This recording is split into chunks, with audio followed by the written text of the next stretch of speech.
West Coast IPA. Нет, какой IPA? Сегодня же другое. West Coast Pilsner. Сегодня будем варить. Никогда не думал, что буду варить дома лагер. Еще когда-то. Но все сошлось. Зима. Можно охладить будет пиво. Нашел дрожжи в холодильнике, который уже срок годности подходит. Вернее, уже немножко иссяк. От Лалиманда. Новолагер. Будем пробовать. Очень хочу попробовать. Ну и обычный пилс, конечно, варить скучно. Поэтому будем варить стиль западного побережья. Потихоньку он набирает у нас популярность. Все чаще и чаще его видно на полках. В Америке он, конечно, уже давно. Сейчас надо будет подготовить солод. И будем засыпаться. Вода уже подготовлена через осмос. Засыпь простая. Почти 100% пилс. Но так как мы все-таки западное побережье берем, должно немножко быть и карамельки. Красный цвет. Не может же быть у нас пилс West Coast желтый, как с побережья Новой Англии.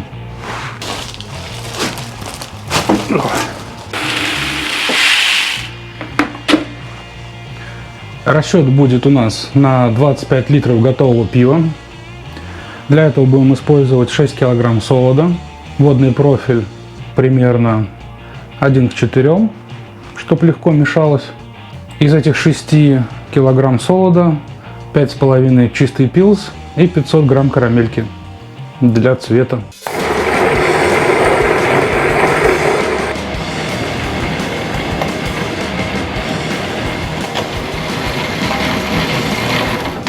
Так, солод приготовили. Вода греется. Нужно подготовить воду, посолить. Профиль будет вот такой воды.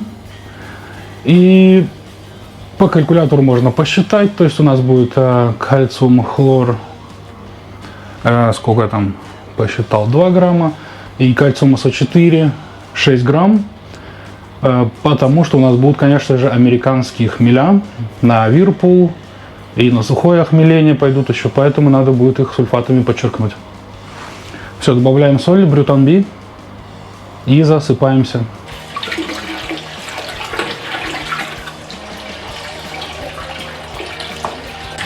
Ну и засыпаем солод. Начинаем затирание потихоньку. Сразу размешиваем. Можно постучать, чтобы из-под сита воздух вышел. Даже на таких маленьких пивоварнях это происходит. Ну и про затирание забыл сказать. Засыпаемся на 52 градусах. Засыпемся, перемешаемся, проверим pH. Подгоним pH и пойдем сразу на 64-ю паузу. И там уже будем выдерживать час. Максимально, чтобы нам сахара все получить сбраживаемые.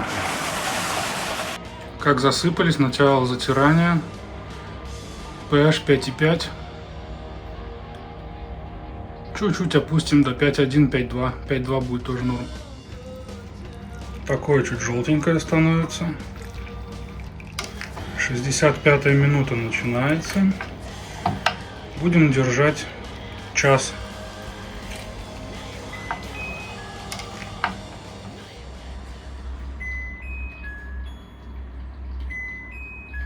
Пауза на 65 градусов час закончилась. Идем на 72-ю паузу.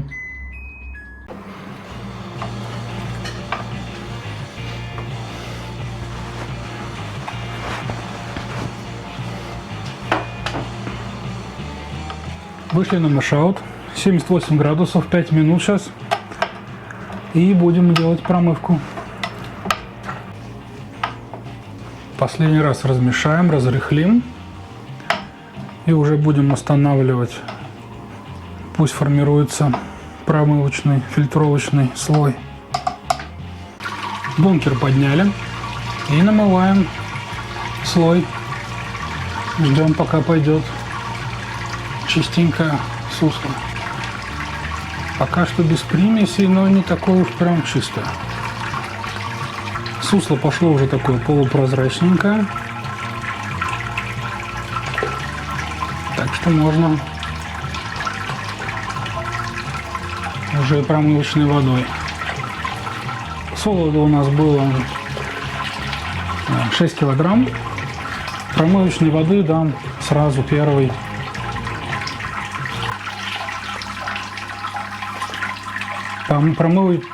Промывочной воды сразу первый дам.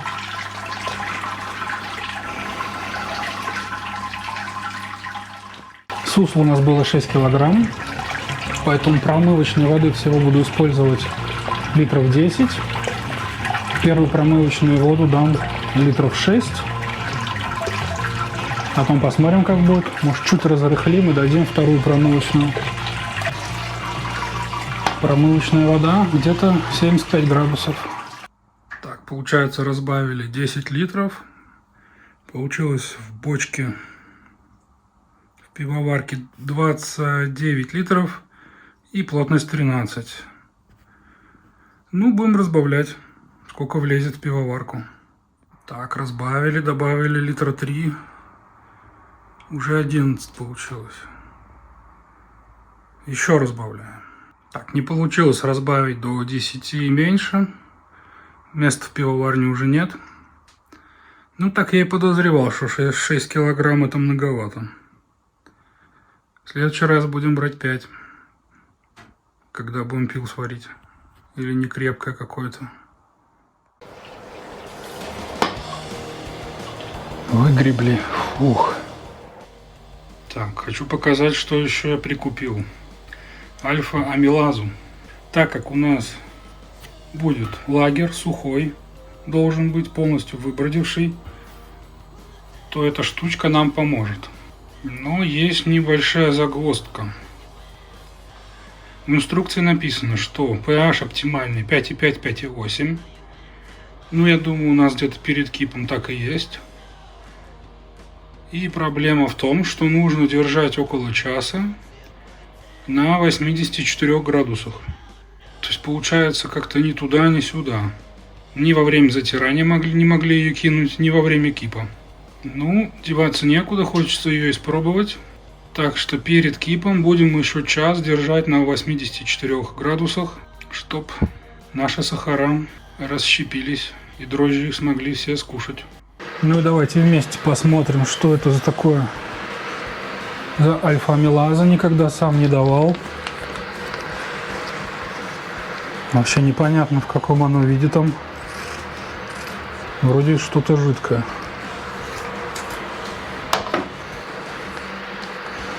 Или?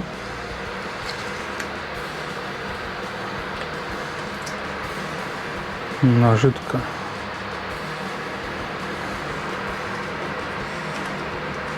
Совсем ее как-то немного. Но тут и стоит, что пачка. Где? 25 литров. 30 литров. У нас почти 30. Чуть больше 30. И солода до 10 килограмм.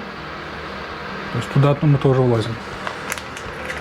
Но может эти пару капель, эти 5 миллилитров и что-то и сыграют. Полоснем пакетик с суслом. 84 градуса, час. Ну, пускай стоит. В общем, пока выходим на кип, готовим хмеля. Будет у нас такая солянка. Что имеем, то и засыпем. West Coast Pilsner. То есть у нас 30 литров. Расчетная IBU где-то должно быть 30-50. Ну, будем брать на калькулятор 40.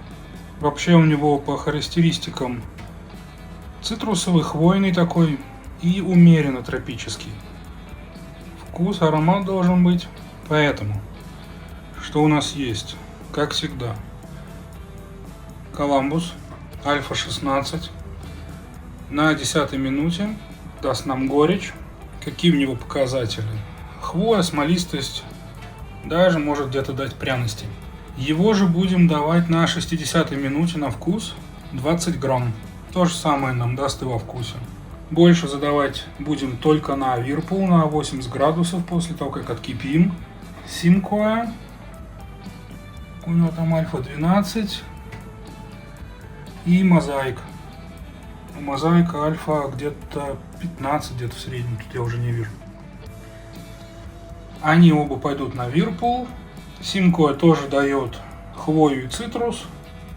Mosaic, цитрус и вот тропических немножко даст нам в аромате. Simcoe будет, я рассчитал, будет 72 грамма. И Mosaic 48. Ну и округлим. И должны выйти на 40 IBU. Насчет сухого охмеления еще посмотрим. На кип ушли с pH 5,3. Классно. 10 минут кипим. Задаем первый хмель. 10 грамм Коламбус.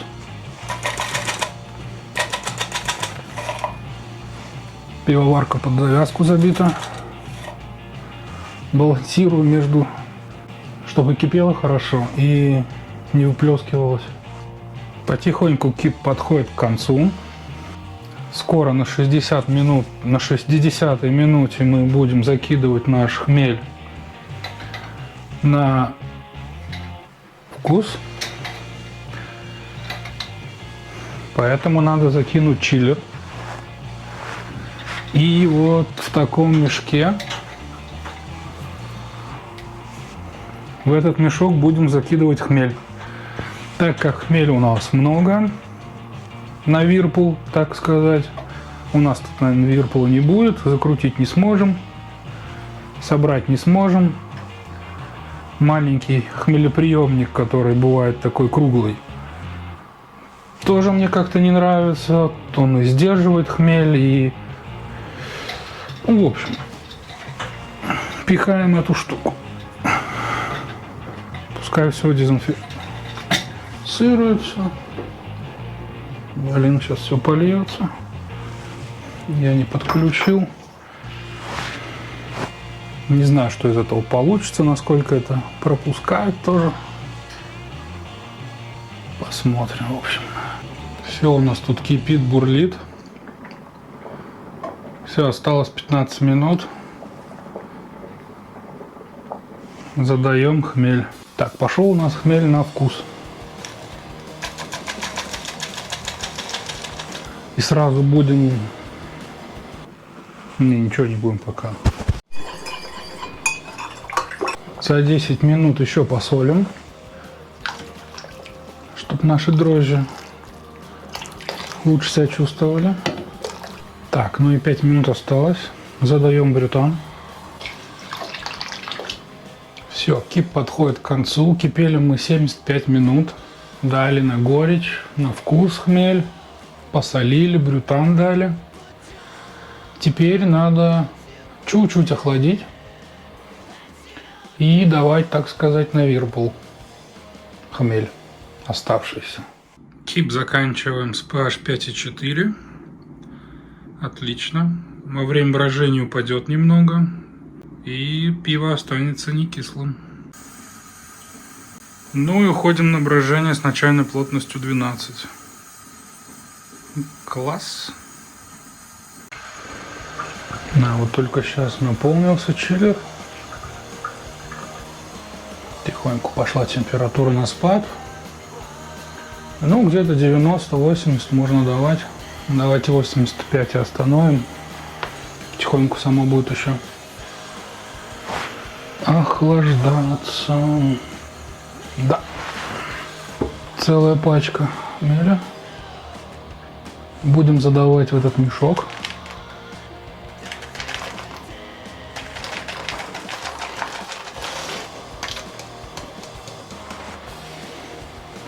Ну и дадим постоять. И будем дальше охлаждать. Охлаждаемся уже 2 часа. Очень нехотя. Проточной водой.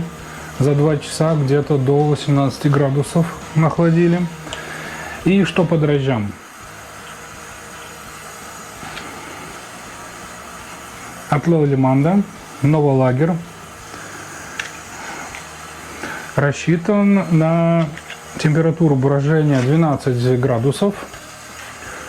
Задавать будем, может, при 14, чтобы лучше разбродило. И стоит, что 0,5 грамм на литр или 1 грамм на литр. В общем, если берем по максимуму, у нас будет 30 литров, то есть надо 30 грамм. В пачке 11. У меня есть 2 пачки, то есть 22 грамма.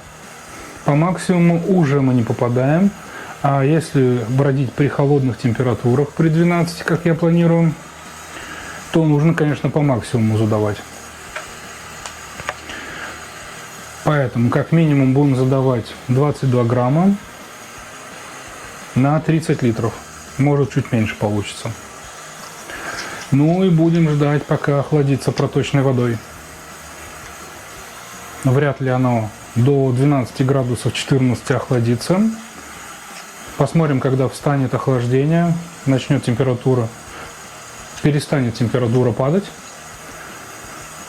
Перельем в бродильную емкость и поставим в холодильник. Будем уже в холодильнике охлаждать. Уже больше 3 часов прошло. 14,5.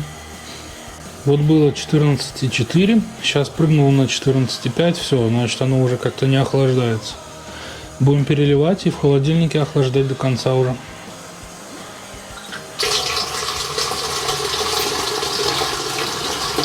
Немножко кислорода наберем. Вот уже 14. В этой бочке неравномерно все охладилось, так что посмотрим, как будет результат общий. Слили все в бродильную емкость. И как это все размешалось, получается 17 градусов. Ну все, отправляется это в холодильник. Еще пару часов поставила в холодильнике. Опустилась до 15. Так как на ночь не хочу оставлять без дрожжей, чтобы никакая там зараза не развилась. Поэтому засыпаем дрожжики на ночь. Потихоньку оно все остынет у нас. За ночь как раз до 12 градусов охладится.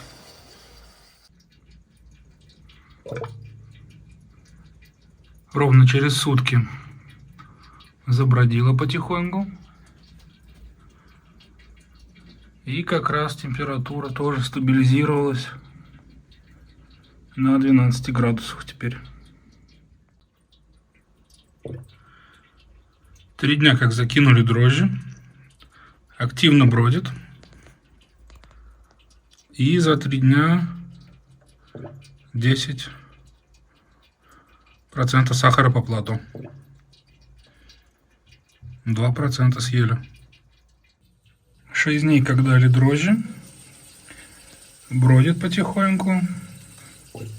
И мы на 5%.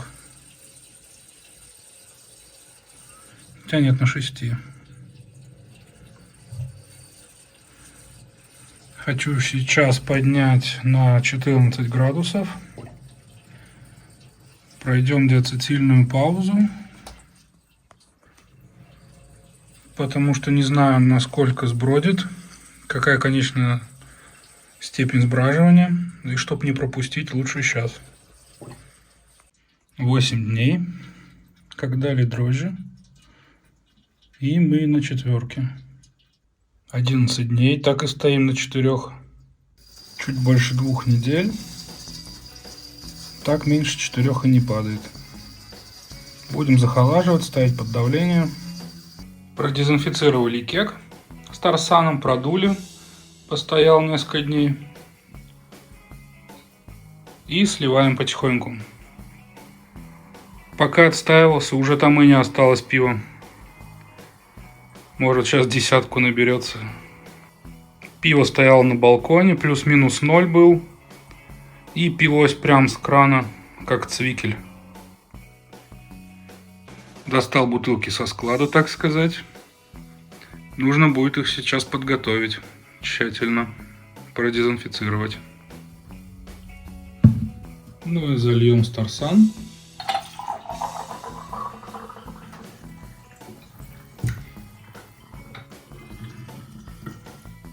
Почему-то надуксусную кислоту здесь в Германии я не нашел. Ну или продается в каких-то нереальных огромных количествах. Считается, что больше для предприятий. Привычный уже мне сетап, чтобы кислород выдавливать с самого низа.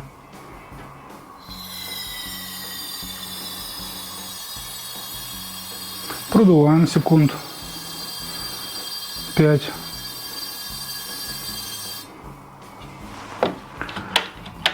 Придавливаем, заполняем и уже подаем пиво.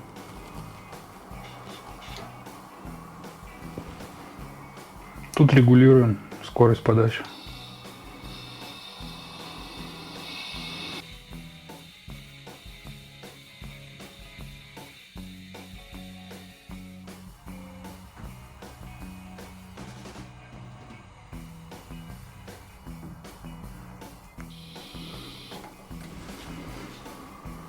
Перекрываем пиво, стравливаем.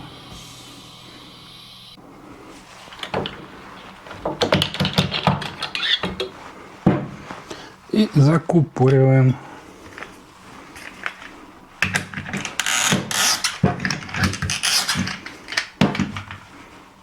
Вот пиво стояло 7 недель уже после варки, отстаивалось и все-таки немножко упала плотность, где-то 3,5.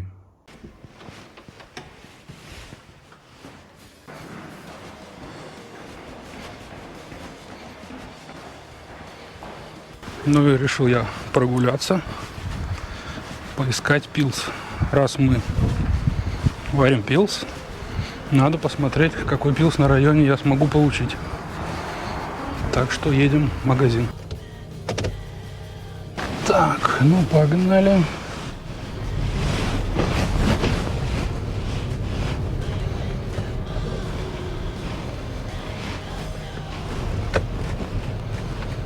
Рядом со мной у меня магазинов нету, чтобы пешком дойти.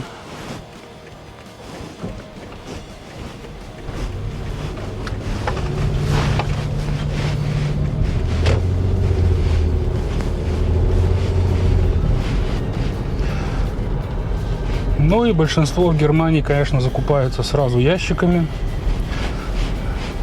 Пару ящиков пива, ящик воды, минералки, лимонада на неделю.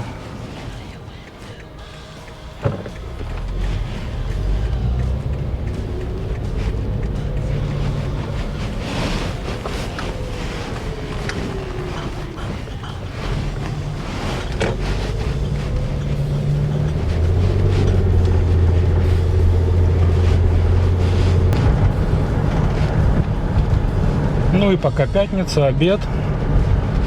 Еще с работы люди не начали ехать. Надо быстренько успеть сгонять.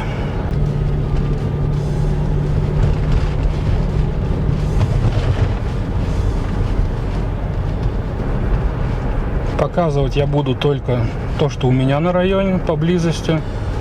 Понятно, что магазинов куча в Мюнхене. В каждом магазине могут быть свои интересные сорта. Но в центре на машине я не езжу. Парковку там искать. Поэтому сегодня только то, что могу на районе найти.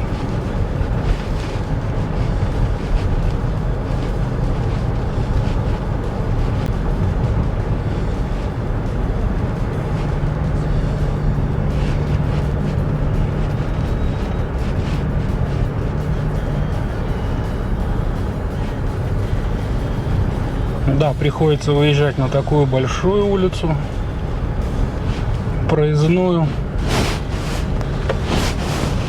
зато быстрее.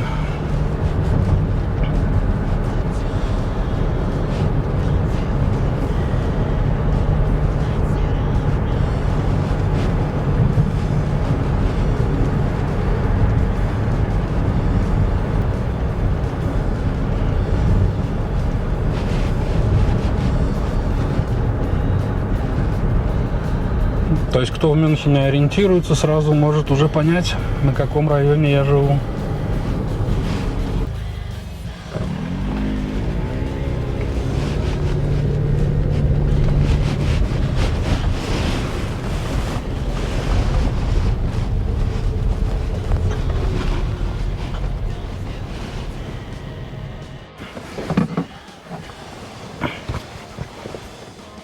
Так, подъехали. Ну и в чем прикол этого магазина? То, что мы можем здесь без проблем и сдать наши бутылки. Ящик стоит 3,10, 3 евро.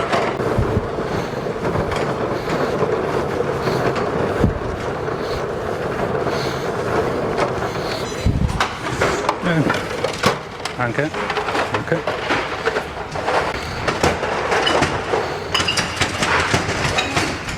Тоже достаточно большой магазин. Здесь холодильник с бочками.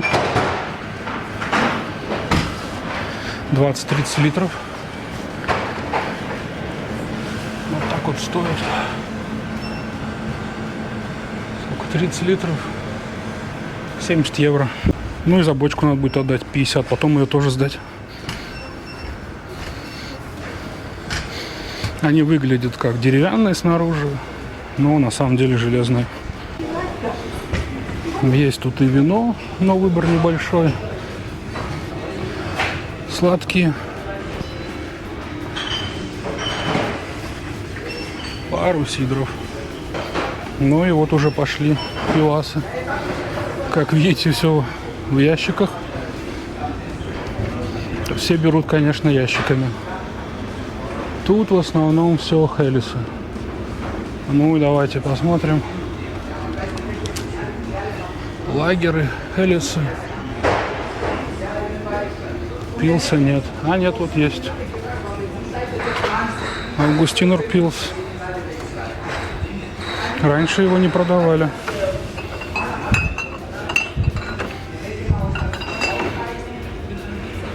Ну, возьмем 2 на пробу. Вернее, освежить. Так, дальше. Тегернзей. Озеро у нас под Мюнхеном. Тоже есть пилс, тоже возьмем. Хейль. То есть это евролагеры. Элиса. Безалкогольный.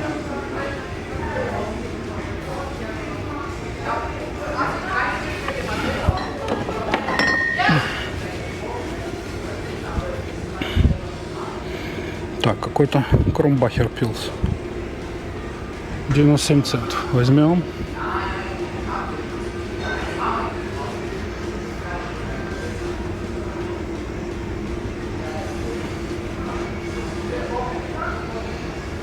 Так, ну и там пошли всякие непонятные.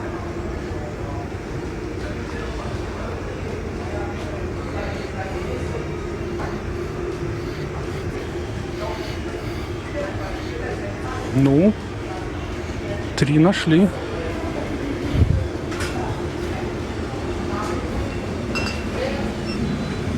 Тут Хель, Келлер, Вайцен. Вот, например, Вайнштефен, Ингебот, 15 евро ящик. Следующий ряд. Пшор. Пилса нет.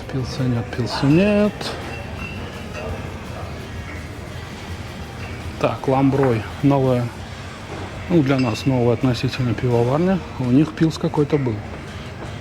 Неплохой.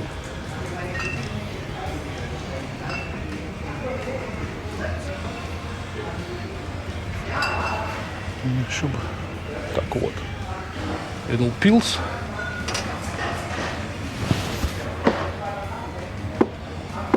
Пилс.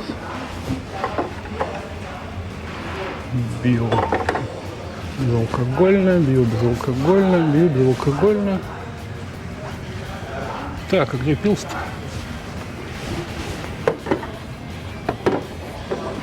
Тоже нет.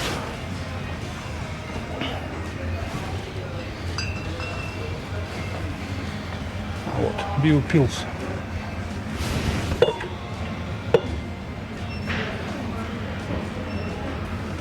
Дальше уже нету пилсов. Ну и вот так вот.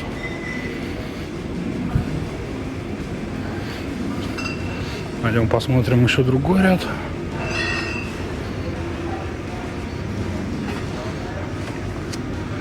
Радлер, Киллер, Биер, Вайсе, Дункель, Хель.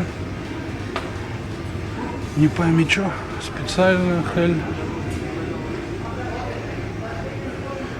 Хелли. Ну, в общем, понятно, что тут пьют. Хелли, Эль. Тут небольшое дело, так сказать, с крафтовым. Ну как. Здесь бочки 5-литровые.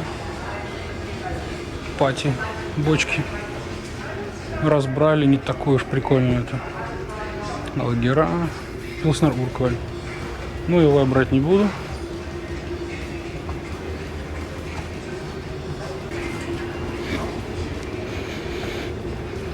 Возьмем это. Тоже очень неплохое.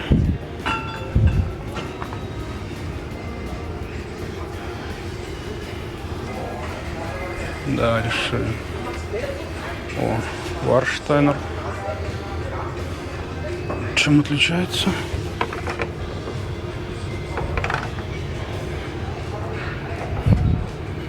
О, что-то новенькое. Двойное охмеление.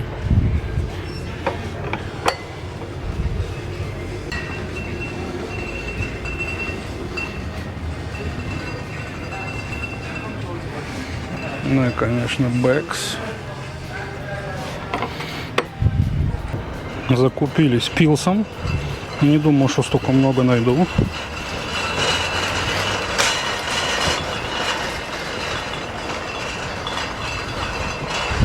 Сам в шоке. Ну супер, от души мы закупились. План был поехать еще в один магазин.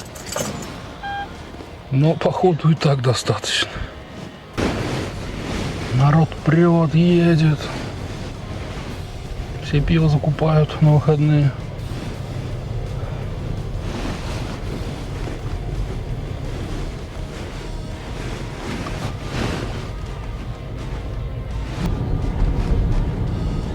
Ну, в общем, так примерно и происходит покупка напитков. У кого машины нет, то, конечно, сложнее.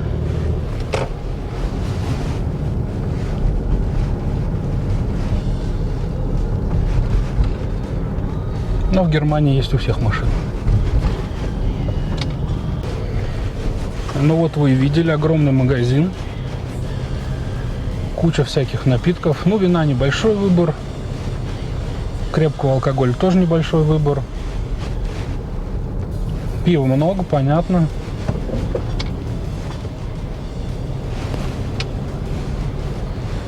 Но вот, как вы видели, крафта и нет. Сидра нету. 2 вида только. Медовух тоже нет. Они даже не знают, что это такое, наверное.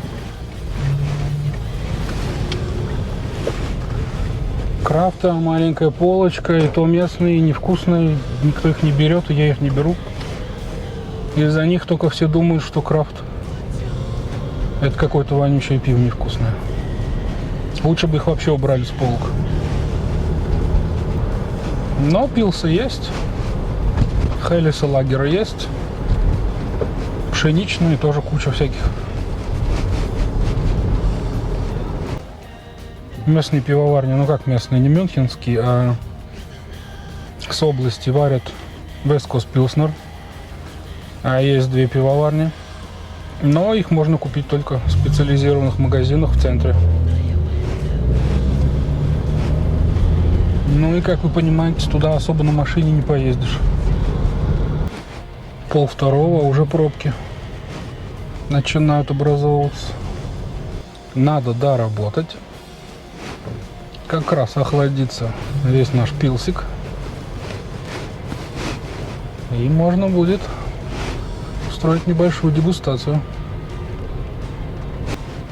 Ну и сравнить, конечно, с нашим Вест Костом. Хотя, что тут сравнивать?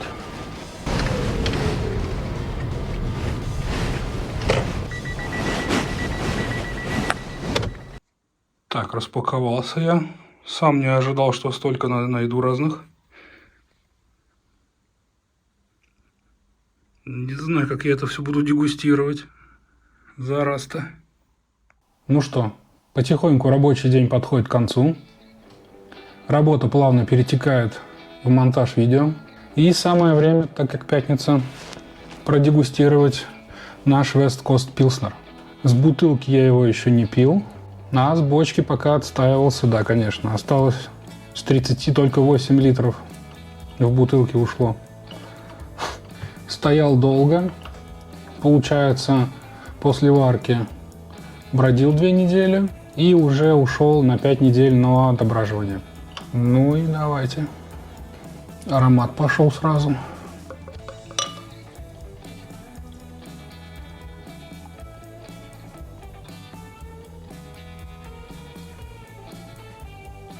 Нет. Такой желтенький. Непрозрачный, конечно, но немножко начал осаждаться.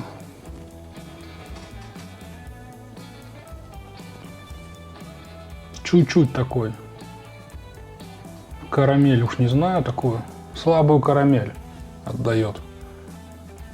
В процессе решил не делать сухое охмеление. Решил чисто вот так вот попробовать, сколько мы давали на Whirlpool.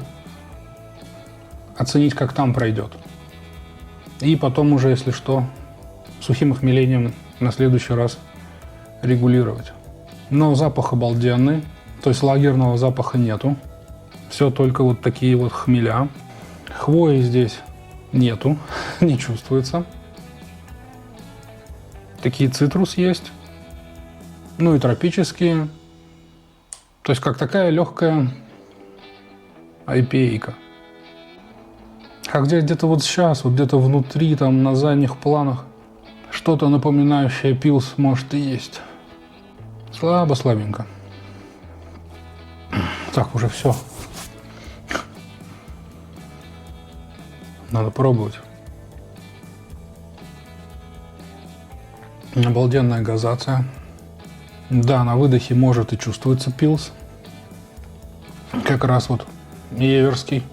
Но в общем и целом это, конечно, больше как IPA. Такой с хорошими американскими хмелями. Офигенная штука. Намного вкуснее, чем у нас вот продаются в магазинах. Сейчас 2 пивоварни сделали. Но до них мы еще доберемся. Такая горечь. Для меня приятно маловато или даже достаточно. Для многих будет горько. Как, например, пилсы. Кому пилс горький? Мне нет. Уже нет. Обволакивает такая легкая горечь с фруктами. Пьется просто на раз. Ну, поэтому его и нету больше.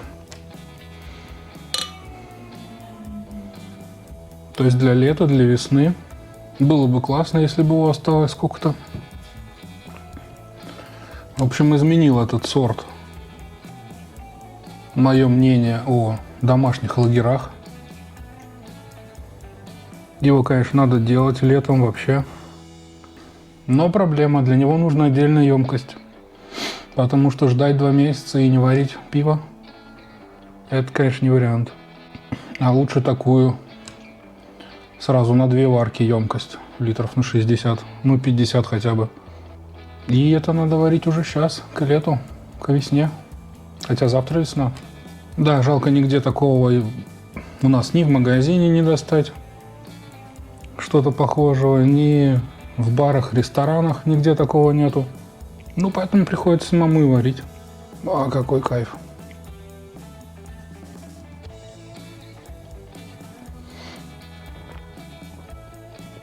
И не крепкая получилась. Сбродила до 3,5. В общем, как раз весеннее пиво. Всех с наступающей весной. Так, и что же делать с тем пивом, которое я закупился? Не ожидал я, если честно, что будет так много. Как мне его все продегустировать? Ну, сейчас посмотрим.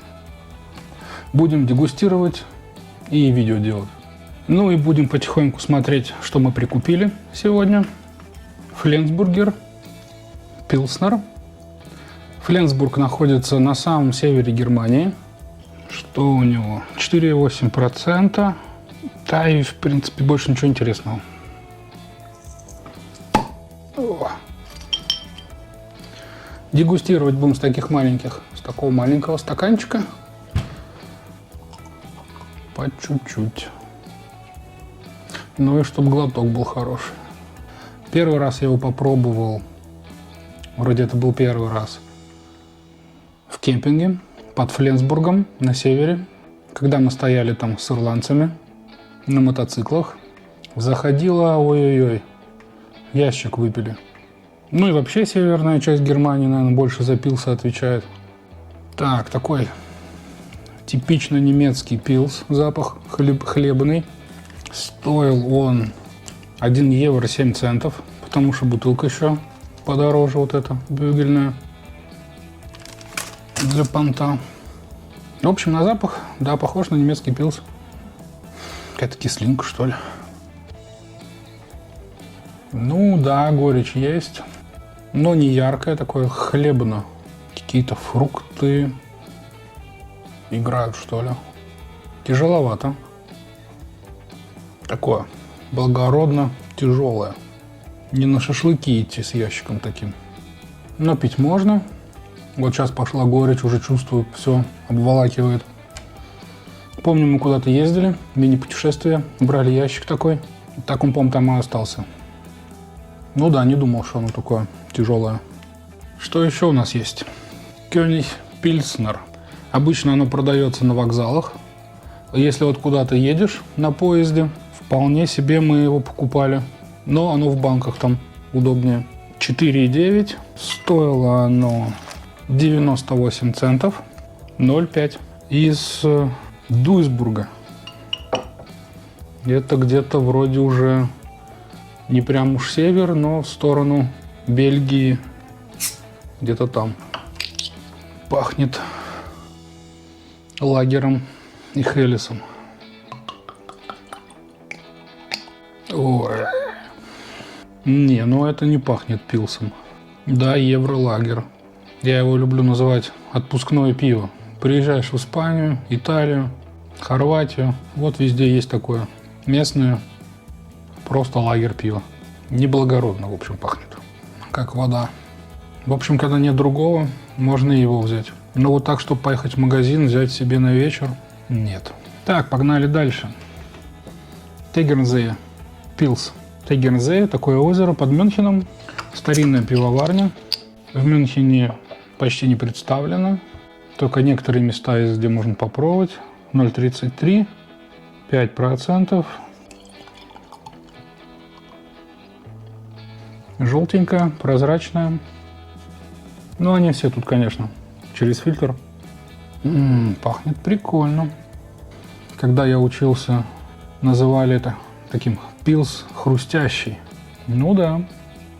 Хлебного нету вкуса, запаха, аромата. Ну и не сказать, что прям уж вот сильно хмелями какими-то отдает. Да, хрустящий.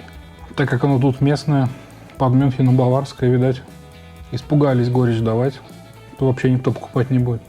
Питкое. Вот оно полегче, чем Фленсбург. И поярче, чем König этот был. Никакущий.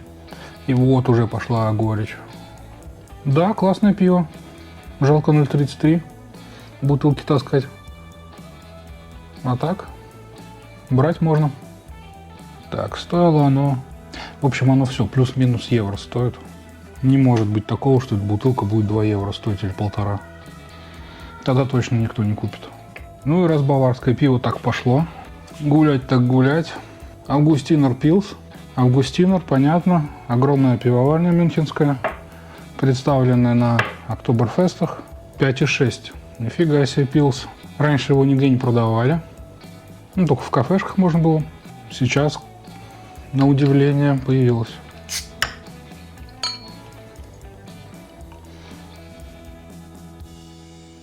желтоватенький. Боялся, что будет пахнуть августинерским запахом. Он такой сейчас стал очень неприятный. Вообще ничем не пахнет. Ни мюнхенским вот этим вот кизиком, как мы говорим, вонючим, ни хмелем. Отлично пиво. Ну где ты там, аромат? Ну, это как вообще? Просто никакущая. Очень. Ну, то есть типичный мюнхенский пилс тире хелес. Чем отличается, непонятно. Что-то я вообще не могу понять прикол. О, пошла кислинка. И вонючесть начинается проявляться. В общем, мюнхенский хель. И чуть-чуть просто переложили хмеля. Но это ни разу не пилс. Понятно, что грань между пилсом, мюнхенским хелем там и лагером где-то плавающая. Скорее всего, в IBU. Но не думаю, что здесь оно дотягивает. Нет.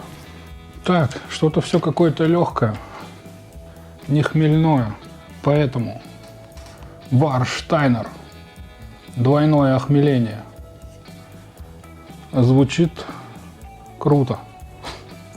Но охмеление даже я не могу представить какое. Наверное, не сухое, точно. А куда они там его 2 раза охмелили? Большой вопрос. Но интересно. Никогда такого не видел в немецких напилсах. 4,8, 0,5. Ну, из Варштайна, кто бы сомневался. Да, есть такой город. Где-то больше туда, опять в сторону Бельгии. О, пахнет.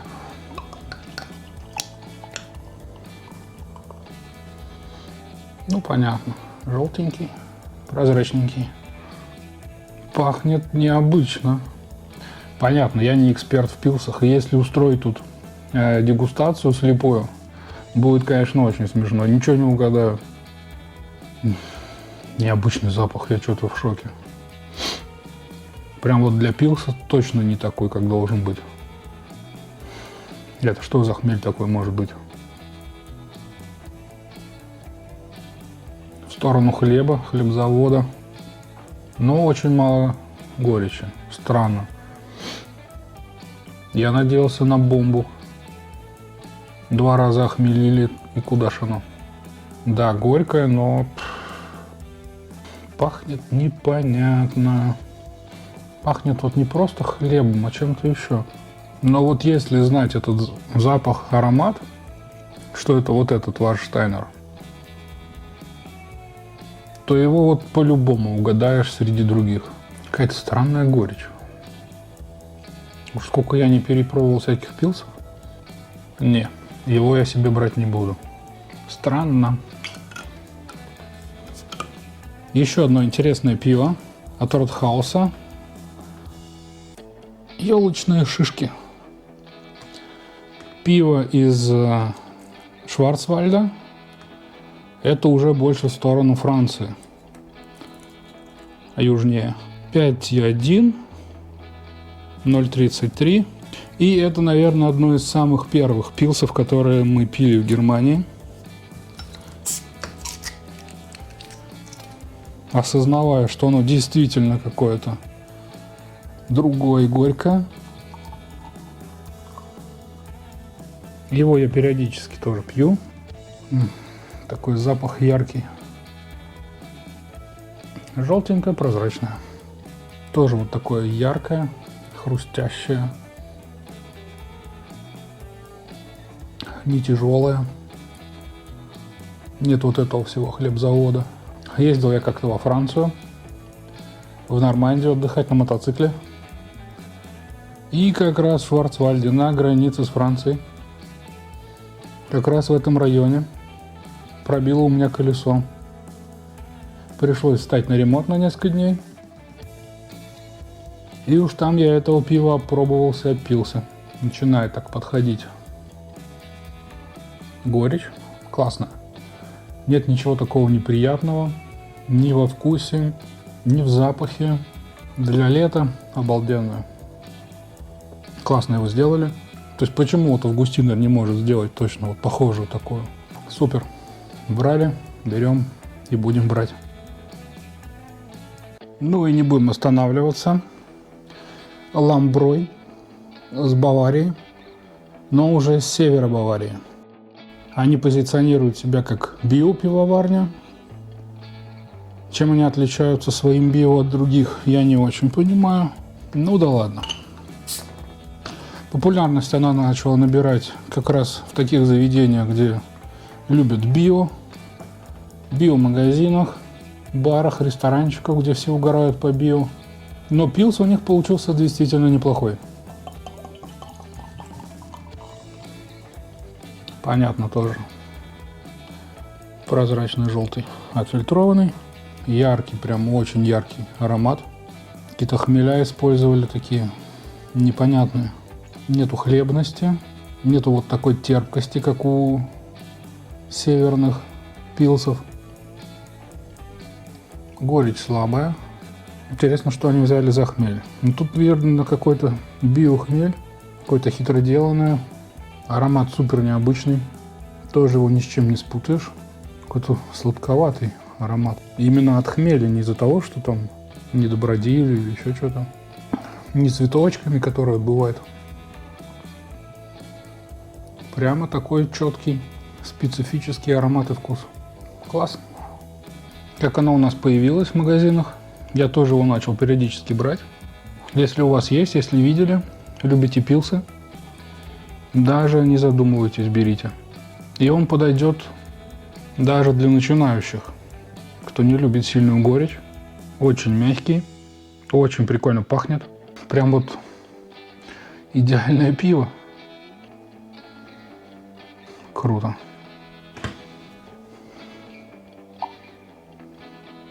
Эту я допью. Наверное, надо пойти поучиться на сомелье, чтобы всякие умные слова выучить. А то словарного запаса не хватает. Хотя можно чат GPT напрячь. Ну да ладно. Ну, как я и подозревал, не осилю я все это пиво за сегодня. Хватит дегустироваться. Последнее на сегодня пиво. Закончим крутым. Wernesgrüner. Пилс легенда. Вот никогда не пробовал. Из Wernesgrün, с такого города. Ну, тоже, наверное, где-то север. 4,9, 0,5. Ну, надо попробовать. Как всегда, желтенький, прозрачный. О! И это последний. Ну, в общем, что-то похожее на диацетил. Как будто Пильснер Уркваль. Да. И какая же это легенда? Чешская. Горечи нет. Запахи. Пильснер Уркваль. Пойду я за другим, последним пивом на сегодня. Ну и с другой стороны, что тут думать? Евер. С самого севера Германии. Как вы могли уже заметить, у меня его много. Использую эти бутылки для своего домашнего пива. Ну, потому что офигенное пиво.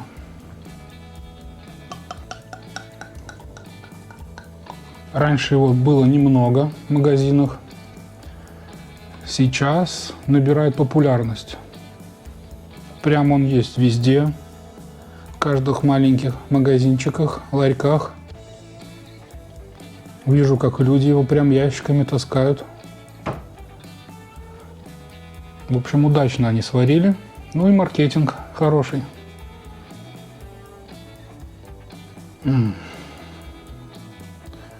Ну, тоже прозрачный, фильтрованный, желтенький.